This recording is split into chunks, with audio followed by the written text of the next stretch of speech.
പ്രിയ സജ്ജനങ്ങളെ, സദനമസ്കാരം. ഏകാത്മതാ സ്തോത്ര പഠനത്തിൽ 20ാമത്തെ ശ്ലോകത്തിൽ നമുക്കിന്ന് ചിന്തിക്കേണ്ടത് രസഖാനെ കുറിച്ചാണ്. ഭരതർഷി കാളിദാസ ശ്രീ ഭോജോ ജഗണസ്തദ സൂരദാസസ്ത്യാഗരാജോ രസഖാനശ്ച സത്കവി. ഏകാത്മതാ സ്തോത്രം ഹിന്ദുക്കളായ ആചാര്യന്മാരെ മാത്രമല്ല സ്മരിക്കുന്നത്.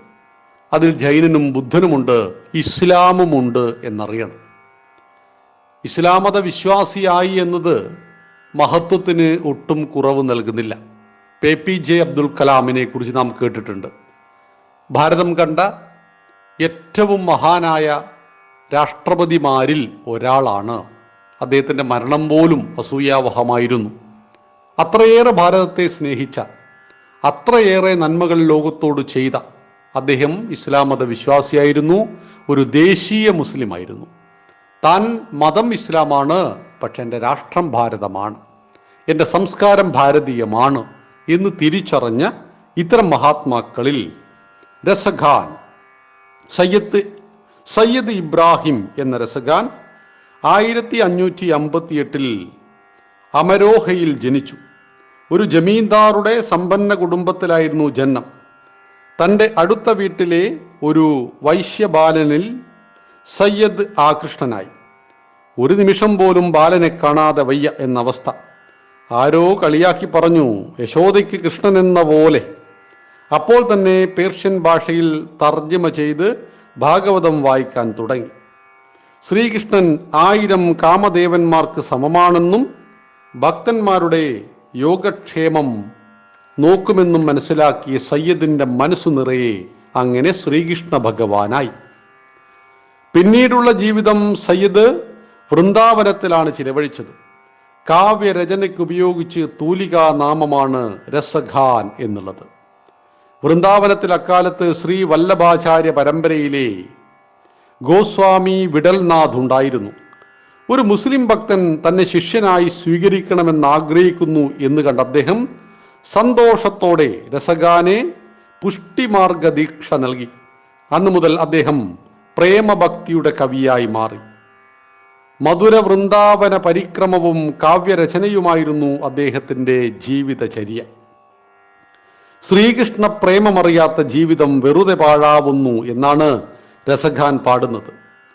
ഈ ജന്മം വൃന്ദാവനത്തിൽ ചിലവഴിക്കും, അടുത്ത ജന്മവും ഇവിടെ തന്നെ പശുവായോ കല്ലായോ ലഭിച്ചാലും മതി എന്ന് രസഖാൻ ആഗ്രഹം പ്രകടിപ്പിച്ചു.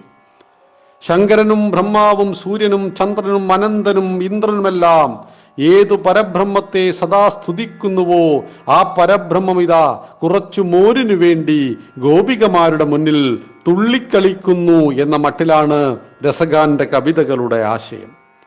ഗോപികമാരുടെയും ഗോപന്മാരുടെയും പശുക്കളുടെയും യമുനയുടെയും പുണ്യത്തെ സ്തുതിച്ചിട്ടും മതി വന്നില്ല രസഖാന്. 1628 വൃന്ദാവനത്തിൽ വെച്ച് തൻ്റെ ഇഷ്ടദേവനെ പ്രാപിച്ച രസഖാനെ അടക്കിയ സ്ഥലത്ത് ഇന്നൊരു ഭവനം പണിതിരിക്കുന്നു. വൃന്ദാവനത്തിലെത്തുന്ന തീർത്ഥാടകർ രസഖാനെയും സ്മരിച്ച് വന്ദിക്കുന്നു. ഈ മുസ്ലിം ഭക്തൻ 100 ഹിന്ദുവിനു സമം എന്നാണ് രസഖാനെ കുറിച്ച് അവിടെ ചൊല്ലുന്നത്. കവിതയിലൂടെ സമൂഹത്തെ ഉയർത്താനാവും. രാമായണം മുതൽ ഗുരുപൗർണമി വരെയുള്ള കാവ്യങ്ങളിൽ കാണുന്നത് പോലെ സമൂഹത്തെ ഏറ്റവും നല്ല അവസ്ഥയിലേക്ക്, നന്മയിലേക്ക് ഉയർത്തിയ ഒരു മഹാകവി കൂടിയാണ് രസഖാൻ. മണിപ്രവാള കാവ്യങ്ങൾ മുതൽ ആധുനികോത്തരം എന്ന പേരിൽ എഴുതി വയ്ക്കുന്നവ പോലെ സത്കവി എന്നാൽ സമൂഹത്തെ ഉയർത്താനായി എഴുതുന്നവർ എന്നാണ്. മേൽച്ചൊന്നവരും അവരെപ്പോലെ പേര് ചൊന്നവരല്ലാത്തവരും ഇതിൽപ്പെടും. കാവ്യങ്ങളിലൂടെ ഭാരതത്തിൻ്റെ സനാതന സന്ദേശത്തെ മറക്കാനാകാത്ത വിധം ഇമ്പത്തോടെ ജനങ്ങളിലേക്ക് ഭാരതത്തിലെ മാത്രമല്ല ലോകമൊട്ടുക്കും പകർന്നവരെ നമുക്ക് നന്ദിപൂർവ്വം സ്മരിക്കാം. ഏകാത്മതാ സ്തോത്ര പഠനത്തിലെ 20ാമത്തെ ശ്ലോക പഠനം ഇവിടെ അവസാനിക്കുന്നു. നാളെ മുതൽ നമുക്ക് 21ാമത്തെ ശ്ലോകത്തിലേക്ക് കടക്കാം. രവിവർമ്മ ഭാതകണ്ഡേ ഭാഗ്യചന്ദ്രസ്സ ഭൂപതി കലാവന്തശ്ച വിഖ്യാതാം സ്മരണീയ നിരന്തരം. നമുക്ക് മഹാത്മാക്കളായ കലാകാരന്മാരെ സ്മരിക്കാം. ഇന്ന് രസഖാൻ എന്ന മഹാകവിയെ നാം ഏകാത്മതാ സ്തോത്രത്തിലൂടെ വന്ദിക്കുന്നു. നന്ദി, നമസ്കാരം. വന്ദേ മാതരം.